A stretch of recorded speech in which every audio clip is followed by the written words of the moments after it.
On se trouve dans la chambre de Marcel Proust et dans cet espace, il a été fait le choix d'évoquer l'univers intime de Marcel Proust.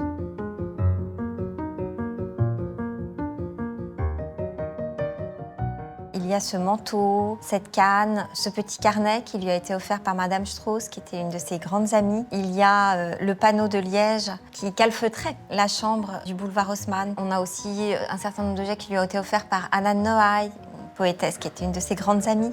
Et donc c'est vrai que de pouvoir se retrouver devant ce lit et de penser que de ce lit a jailli un tel roman, je trouve que c'est quelque chose de très fort, de très bouleversant.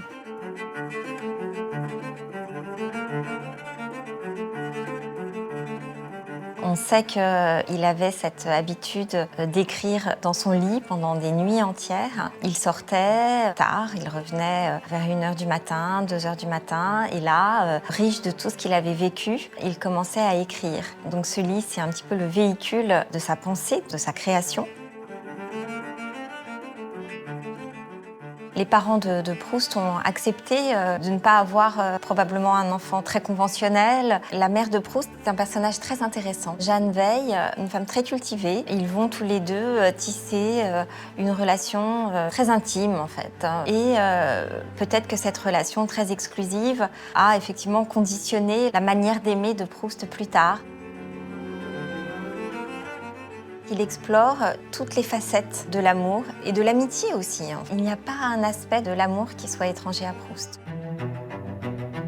Les premiers sentiments amoureux de Proust, c'est quand il est lycéen à Condorcet et qui va éprouver des embrasements pour des garçons qu'il fréquente. Tout le monde sait qu'il est homosexuel. Dans les milieux artistes dans lesquels il vit, sa relation par exemple avec Reynaldo Hahn, qui intervient alors qu'il a une vingtaine d'années, est acceptée. Après, tout est une affaire de dosage. Il ne souhaite pas faire l'étalage de ses préférences sexuelles dans un milieu où ça n'est pas convenable de le faire.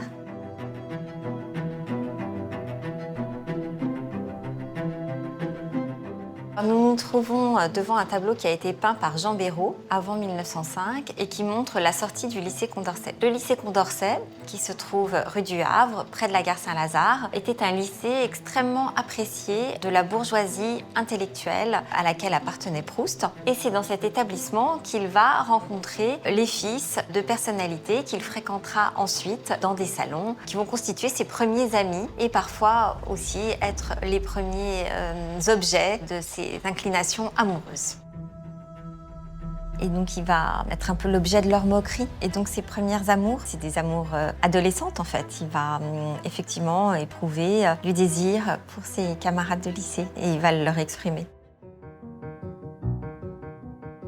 Il est important d'avoir à l'esprit que le romancier va se servir du substrat de son existence pour écrire. On constate que pour beaucoup de personnages, en fait, ils sont composés de 2, 3, 4 personnes réelles que Proust a croisées dans sa vie. Donc les histoires d'amour dans le roman, elles sont très nombreuses, en fait. Et elles concernent à la fois des couples homosexuels, hétérosexuels, bisexuels. En fait, l'amour chez Proust ne se limite pas à une question de genre, mais il se solde toujours par le même constat de l'impossibilité de l'amour dans le temps. Il n'y a pas d'amour heureuse chez Proust, et c'est ce qui fait tout l'intérêt et toute la complexité de cette œuvre. C'est de montrer que les relations entre les êtres se soldent toujours par des échecs.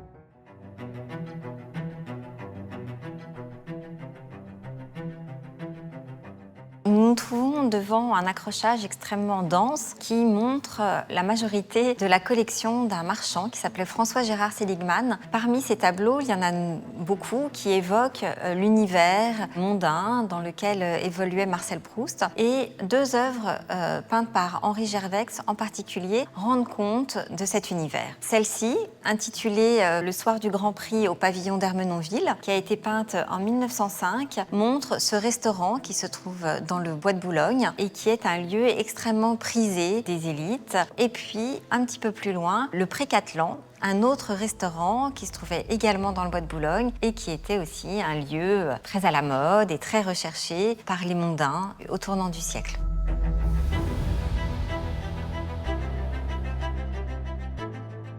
Il est éclairé à la lumière électrique et cette scène nocturne donne l'impression de se dérouler en plein jour, tellement cet éclairage est vif. Et puis, il réunit un certain nombre de personnages. Donc la tradition veut qu'on reconnaisse Santos Dumont, un aviateur célèbre, le marquis de Dion, un pionnier de l'automobile, là encore Liane de Pougy, la demi-mondaine qui est présente sur l'autre œuvre, et puis également, possiblement, la comtesse Greffulhe qui est en train de monter dans une automobile. Donc on voit que ce tableau offre beaucoup de points de contact avec le roman proustien, puisque les personnages représentés figurent plus ou moins dans le roman. Et puis ce restaurant du Pré-Catelan que Proust a fréquenté se situe au cœur du bois de Boulogne, un lieu particulièrement important dans la topographie parisienne du roman.